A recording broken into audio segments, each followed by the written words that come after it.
And hi, this is Wilsifer with Abysmal Hymns, and today I have with me Sahan Jayasuriya, who just wrote a book about Die Kreuzen called "Don't Say Please." It's the oral history of Die Kreuzen, and yeah. So I mean, I read the book in pretty much a day, and I think that this book, even if you're not familiar with the band, which you should be, um, is not just important about their place in hardcore, but is I think it's like just important for anybody that's into hardcore punk to read, because he really captures the time period that a lot of people take for granted.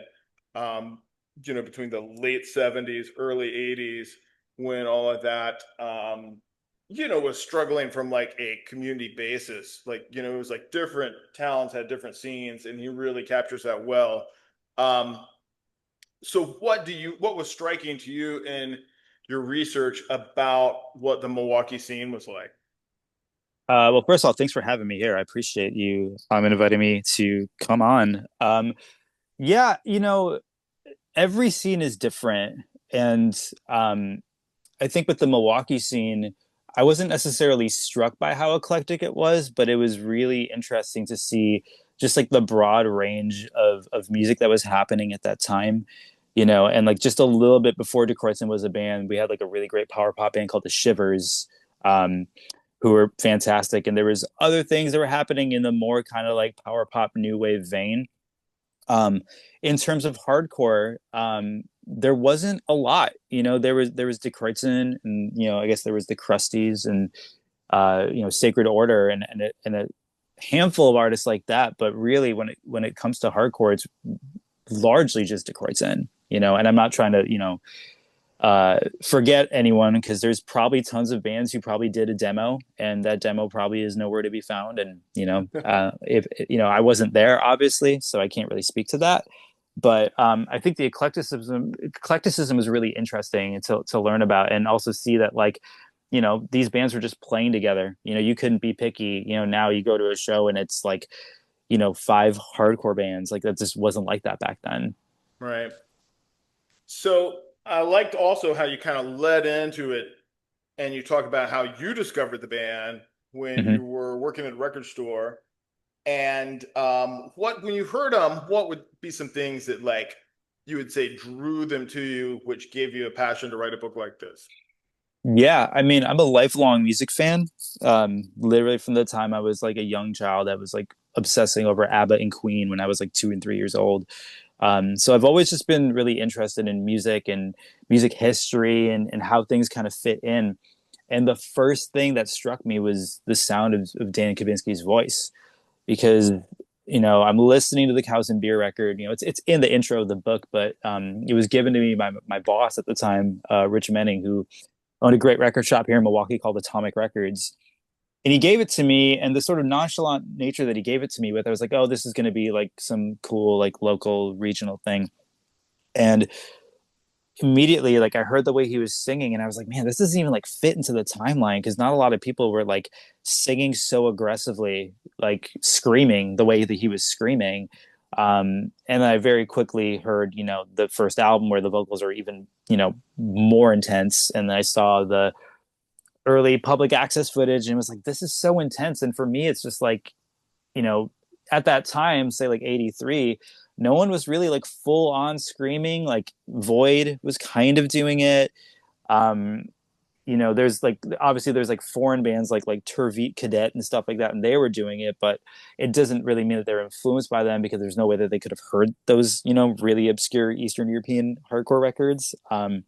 But yeah, like bands like the Bad Brains were sort of doing it, but no one was just like, they were all doing it as like sort of like a punctuation mark, or it'd be like this, little bits of it here and there. But like from what I heard at that time, up to that point, I didn't really hear any hardcore bands that were just screaming the full on the whole time. So that was really like the first thing that struck me, because now we listen to, hardcore, I guess blanket, we can call a blanket term of this, like aggressive music, and screaming is just like the default. It's just assumed that that's what you're going to do. But at that time, that's really the first thing that struck me, was like, man, these vocals are just like so ahead of their time. Right, totally. And I think, so I kind of came about them through because I was more of a metalhead growing up. Sure. Um, so I kind of came up through that scene, and it was the drummer for Voivod that I heard mention them in an interview. Of course. Yeah. And they were, it was one of those things, I mean, we miss the day now we have the internet, but where you're flipping through the crates in Hmm. the record store. And it was the cover for October File was what kind of drew me into it. And I ended up being like totally more into like post punk and goth. Right. Um, but up to that time, I think the only albums I had like that was like Jesus and the Mary Chain and Iggy Right. Pop. So yeah, so for me it was like, well, wait, this is marrying the two sounds that I like Right. into one thing, which I Right. think that that's totally where they were certainly ahead of their time with that. I Yeah. also was impressed, like getting into their influences, how I think it shows what you go into that they had a very solid base of music even before discovering hardcore.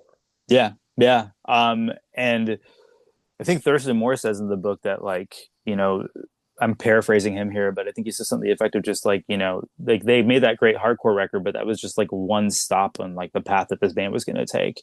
And they just so happened to be there at the time when hardcore was happening that like that's what they did. But as as the sound kind of evolved and they became a little bit more expansive, there were definitely some people who were not into that because they just wanted them to repeat that first record. But the people who love that first record, they love all these things that make that record unique. But what makes that record unique is, like you said, they had this solid foundation of non-punk and hardcore for probably almost close to like a decade before they even started playing music. And when you take things like, they were inspired by glam and they're inspired by prog, and they're inspired, obviously, like Cheap Trick is a huge influence for them. And like when you take all those things and you filter them through hardcore and you filter them through people who have these really unique brains, like you're not going to hear that thing anymore, you're going to hear this new thing, right? And I think what makes that record so interesting, I think the ingredients that make that record so interesting is the fact that like there's all these other influences. Um, and as time went on, obviously, some of those influences began to be heard a little bit louder over, the aggressive stuff, but like those things were always there, especially things like hard rock too, being when you first get into punk and hardcore, you just kind of assume like, oh, like these people just listen to punk and hardcore and then they go make punk and hardcore, and that's certainly true, especially now with it being a 40-ish-year-old genre. But back then, the people who are inventing this music, like they're not listening to, they maybe have like the Germs and the Dead Kennedys and the early Black Flag stuff, but like it's not like these people are listening to some of the more adventurous stuff that happened because it hadn't been invented yet. They're inventing this genre in real time. And so one of the things that struck me is like how, and it's not just them obviously, but like how many of these people were into things like Aerosmith and Ted Nugent and Kiss. And it's just because that's like the hardest stuff that was available at the time, you know? um Right. And I think that that music too teaches them a lesson or taught them a lesson that a lot of the bands that came after them maybe weren't taking notes on, particularly like, when you hear a lot of hardcore bands now or grindcore bands where, I'll only be impressed by how intense you are for like maybe the first song. But after right. that, you got to give me some hooks to get me to want to listen again. And I Absolutely. think that that's what they got by cutting their teeth on bands like Aerosmith and Kiss, is those are bands that write catchy songs. Right. And that's what Absolutely. they learned for sure. Yeah. Yeah. It's just that was something that really struck me early on. I was just like, oh, I guess this totally makes sense. Like they're listening to, whatever the like heaviest music available is, and that's what they had. But they took that. I mean, Dan Kabinski has cited Steven Tyler as a major influence on his vocals, So And I could hear that after I read it, and then this morning I went back and I was listening to Century Days, yeah, and I can hear it in the way that he kind of projects the rasp into his upper registers. It's not sure. that far removed from a song like Back in the Saddle, I literally, that was the song I was gonna point out, is like when you hear Steven Tyler scream back and you think Yeah. about Dan's even screams on like the early stuff, it's like, oh, like that's totally like I can hear it, you know? Right. I don't know if you ever heard, but the band Testament did a cover of Nobody's Fault. No, I didn't hear that. And yes, we're checking out. It kind of, you can see some parallels in a metal band playing Aerosmith like that, and kind of the direction that these guys went in. Sure. What, also another thing that I was impressed by was like the the depth of musicians that you talk to about these guys. Yeah. Was pretty impressive. Everybody from, Thurston Moore to Ian McKay. And what would you say, just if you were going to praise, just kind of give a quick sample of what the common denominator in all these people um, had to say about the band? What would you say that they liked the most about what these guys were doing? Yeah, I mean it's interesting because everyone has, different favorite records and came to them through different ways. But I think the one thing that everyone can agree upon is that they're kind of singular. They weren't like everyone else. Even when they were playing hardcore, they were still a little bit different. And all those people, I think they were really drawn to that. Like I'm not really going to name names, but there's definitely even in the 80s there was hardcore bands that were like very clearly patterned after other hardcore bands. Right. And I mean even like their contemporaries, and like that serves a purpose for people who want more of that. But like, De Kreuzen was just on their own path, and I think everyone in the book really recognized that, and I think that's what kind of resonated with them.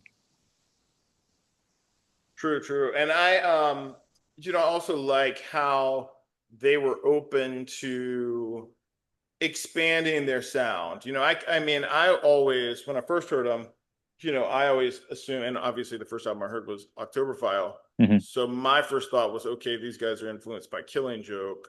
Right. Um, but I would have never guessed that they were into the Cocteau Twins. You Right. know, Right. Yeah. and I think that kind of speaks to their willingness to paint with different sonic colors. And for me, it's just as important to be, even though I like metal, it's just as important to be heavy sonically as you are heavy metal. Sure. Otherwise, it's just cheesy. Yeah, yeah. I mean, I mean, look, like from early on, they were listening to all kinds of stuff. Like I'm not like, super well versed in the world of prog, but hearing, someone like the drummer Eric Tunison talk about how he's into bands like Vandergraaf Generator as like a 13-year-old, Yeah. you know, that's setting the stage for someone who's really going to be able to appreciate a lot of music, right? And as time went on, like, yeah, everything from the Cocteau Twins to the Sugar Cubes to Public Enemy, it's all finding their way, if not into their sound, it's finding their way into how they create. And, I think they just, more than anything, they set out to be a band, first and foremost. And once they kind of, took some of those kind of constraints away, they're like, well, we're just going to write the music that we want to write. It was not a conscious effort to evolve either. It was just like, well, here's the next batch of songs. um but again, like once you start hearing like, oh, we were kind of into this, and then you go back and listen, it's like, yeah, like I wouldn't have been able to pick this out on the surface because they kind of took it someplace else. But like, again, like I can, especially with a record like Century Days and Cement, you can really hear that sort of lush, layered, modulated Cocteau Twins kind of guitar tone. Mhm. And I guess the strength of the band is that there was nothing like them, and they were their own entity. But as it progresses and you tell the story further, it gets into how that played against them. And what would you say was the biggest factor that gave them that ceiling where they couldn't break through to be, you know, Fugazi? Yeah, it's there's so many factors. And when you're talking to someone about their life's work and things like that, like they might not even be privy to that. So it has to be like observational. You have to talk to them and ask them the same questions over time, to maybe get different answers and try and piece it together for yourself. But I think one of the things, there's a couple things. I think one of the things is that that first record was so pretty much like universally loved, critically and by fans. And I mean, we all, if you're a fan of De Kreuzen, you're probably aware of the kind of now infamous Maximum Rock and Roll review where it just says, "This is fucking great. This is like it's 12 times in a row." That's the whole review. Um, and when you go from that, people want more of that. People, because they love that thing so much, they just, oh man, I want that again. And the problem is, as time progressed, that record is so well known that they're getting booked in 88, 89, touring on a record like Century Days, and the promoter sees the name De Kreuzen, like, oh, that's that band with that really sick super fast hardcore record. And then they're playing alongside hardcore bands, or they're playing alongside kind of street punk bands, um which sometimes those audiences don't necessarily want to hear a 7-minute stoner jam. Right. And I think that they didn't necessarily pigeonhole themselves, but the legacy of that record, for people who didn't know anything else, they just assumed like, oh, like because that, I mean, that first record is a hardcore record through and through, right? And for someone who's maybe didn't hear any of the other records, like, oh, like I know them, cool, we'll put them with, I don't know, whoever, right? Whoever, whatever hardcore band was happening in, the later 80s. And I think that definitely kind of, they weren't always necessarily playing in front of the type of audiences who were receptive towards them. When they were able to go on tour with Sonic Youth and Dinosaur Jr., or play shows with bands like Husker Du, like those were the audiences that were open to what they were doing, and those are the audiences that got them.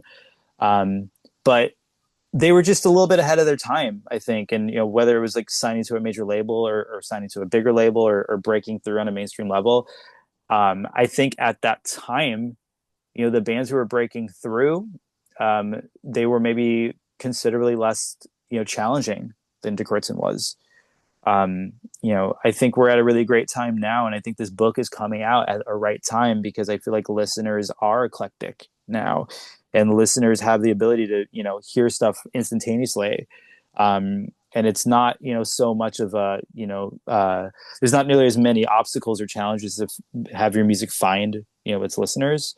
And like talking to like modern times, like the pipeline of like people playing hardcore pivoting to something that's a little bit more melodic is that's so many bands now, right? But De Kreuzen were one of, if not the first to do that. But in the last 20 years you see bands that come from hardcore, a band like AFI, who is totally just like a fast hardcore band, slowly becoming more and more melodic, maybe a little bit more goth, and eventually like breaking through. But there's so many bands right now that come from the world of hardcore that, maybe by way of a record like Siamese Dream, or Loveless, or like, Hums You Prefer an Astronaut, they're discovering this kind of spaciousness and melodicism. And indirectly they're walking the path that De Kreuzen, they kind of blaze that trail for them. Right. And I guess it's the way they transitioned maybe. And when you're bringing up new bands that came from a hardcore scene but are totally accessible now, the first band I thought of was Of Turnstile. course, yeah, yeah. Yeah, those guys have gotten huge, but I think they have maybe gone on the spectrum too far onto the pop side. Um, Yeah, and I mean that's kind of the main criticism that I think a lot of people have. Like, full transparency, like that's not a band I like listen to a ton, but I have a ton of respect for them right. because like gateway bands are so important. I was born in 1985. When De Kreuzen broke up in 1992, like I was in first grade listening to MC Hammer. Like I wasn't, right. Like I'm fully transparent about that. Like it's different. No, like not a lot of people are like born with a copy of like Monuments to Thieves, right? As great as that would be, like it's you have to find these things. And like I had gateway bands just like so many other people in my age group. I'm someone who loved Nirvana, and I loved in the early 90s like Green Day, and even the Beastie Boys and Rage Against the Machine. Like all these things were giving me these breadcrumbs and just kind of showing you like, hey, there's this path, you just gotta kind of got to follow it, right? And I think and hope that for some, younger listener, like that Turnstile is that band for them. Right, right. It's funny you mentioned the Beastie Boys. The Beastie Boys were my gateway to Slayer because Oh, interesting. Because Kerry Kerry King King, plays on yeah. License to. Oh, yeah, yeah. I have so much respect for them, especially like they're always championing hardcore. They're always wearing the Minor Threat and Black Flag and Bad Brains tees. Right, I mean, they're as much of a gateway band to punk as anyone else was. I mean, for them, like you've been listening to like Ill Communication, the first song is Sure Shot, and the second song is Tough Guy. That's a hardcore song. right. That is a hardcore song. So I give them so much credit. I think those guys even saw De Kreuzen early on because I would I'd ask anybody anything, and I would talk to Dante Ross, the A&R guy, a lot on Mhm. Twitter. He always nice and gave me his time. And I asked if he saw De Kreuzen, and he was like, "Yeah, oh yeah, I saw him in '86." And like, or maybe he said '85, and like in '85, he was still hanging out with the Beasties. Right, right. So there's a pretty good chance that they saw him too. You know, Right, so sure. And I could see Rick Rubin have, you know, been into him too. I've heard rumblings. I've never been able to confirm this, but I've heard rumblings from people in the industry or whatever that like that he was interested, but that's just speculation. I have no way to confirm or deny that. Sure. But it would have made sense, right? He was, really into, interesting music and punk and hardcore. It's like I wouldn't be surprised. And I was thinking too, as I was always reading it when they were talking about how they would go out and the promoters would book them with hardcore bands when they wanted Right. to play with other type of bands. My thought, and I have probably wondered this before, is why didn't they ever get built with metal bands? Because I think maybe metal bands would have been attracted to the darker vibes they had and been more open to the melodic stuff. Like a Yeah, band maybe. like a band like Corrosion of Conformity certainly changed. And I think once What Blind came out, that kind of drew the line in the sand where it became either you were into hardcore or you liked Blind and listened to Pantera. Sure, sure. But yeah, but I mean, I would have thought that. Um, and maybe who knows? That's the coulda, shoulda, would have. But I Right. don't know And if it was the band that wanted, if they didn't like the thrash scene and they wanted to steer clear of that, because I'm sure they ran into that, when they were in California.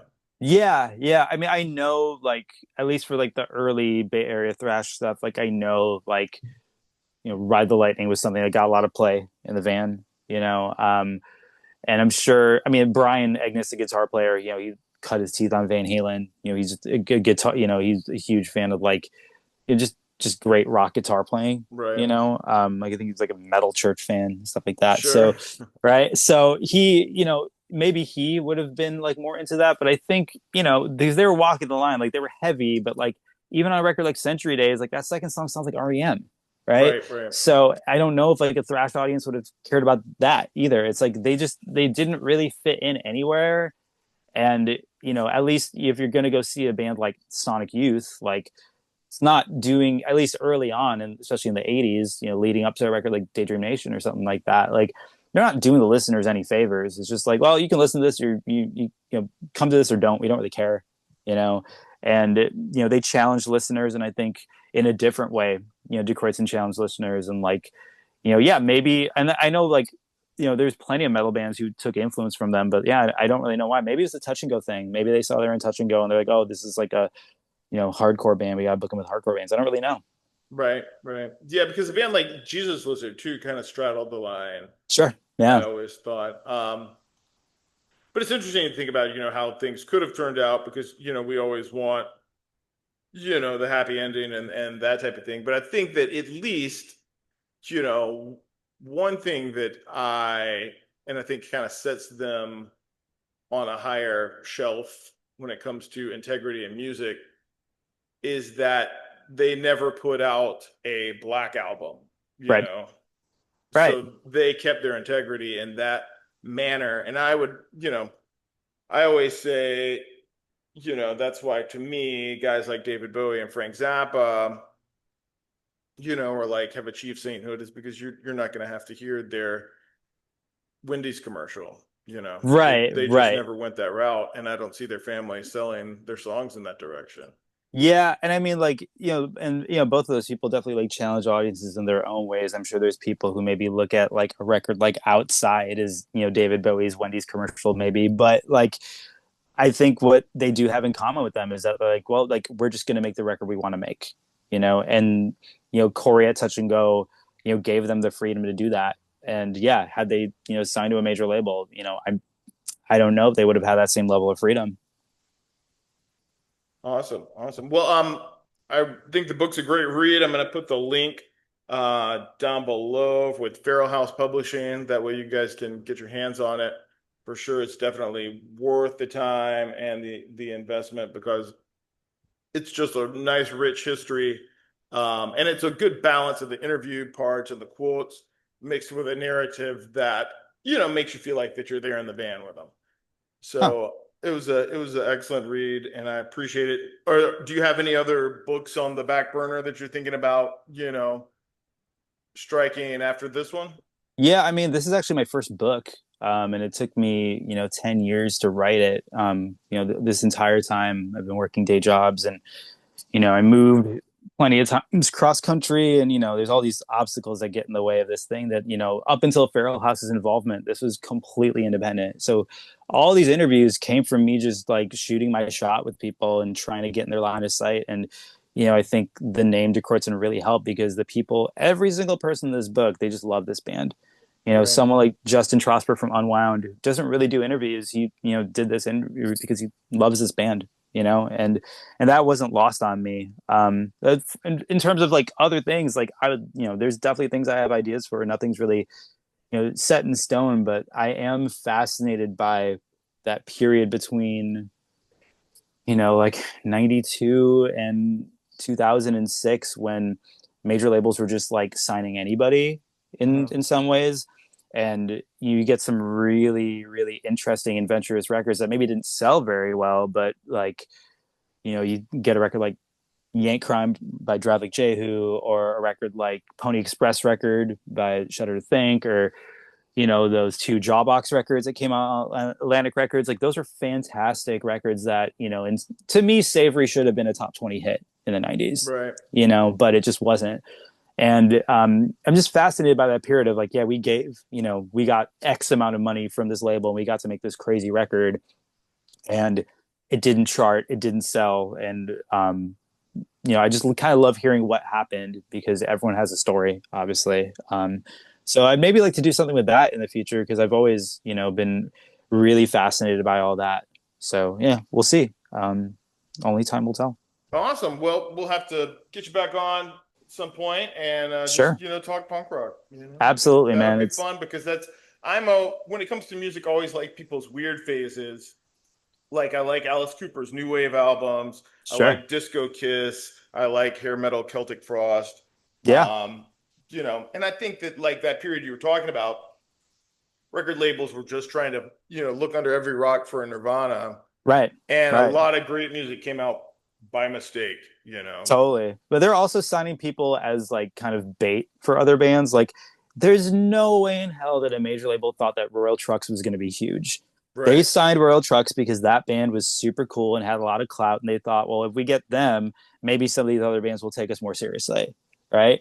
Stereolab, same thing. Like, and I love Stereolab, but like, especially in like America, there's no way that band was going to have like a top 40 hit. But I right, think right, Elektra saw them as like bait for other bands, and I'm grateful for that because these bands got to make great records. You know what I mean? And I'm a huge fan of difficult artists making records with bigger budgets because it kind of makes it a little bit more palatable. It doesn't change the difficult nature of the music, but it just makes it like I kind of think like if you're going to be heavy, like the music should be impactful, right? Um, and I'm not saying that it works for everything. Like I love the early Black Flag stuff and all the Minor Threat stuff, but like a killer, well recorded guitar sound that has like impact, that's not done on a 4-track usually, right? right, right. And I feel like for me, the words heavy, like heavy and impactful, have kind of been hand in hand. So, like by someone's standards, maybe comparing it to like a record from 1990, they'd probably call a record like Jane Doe to be overproduced. Whereas to me, it's just like that's one of the heaviest things I've ever heard in my life. So, yeah, I don't know. We'll have to see. Awesome, awesome. Well, thanks for coming on, and Thanks for having me. you guys check out this book. It's awesome. Appreciate you being here. Hey, thank you so much. Take care, man.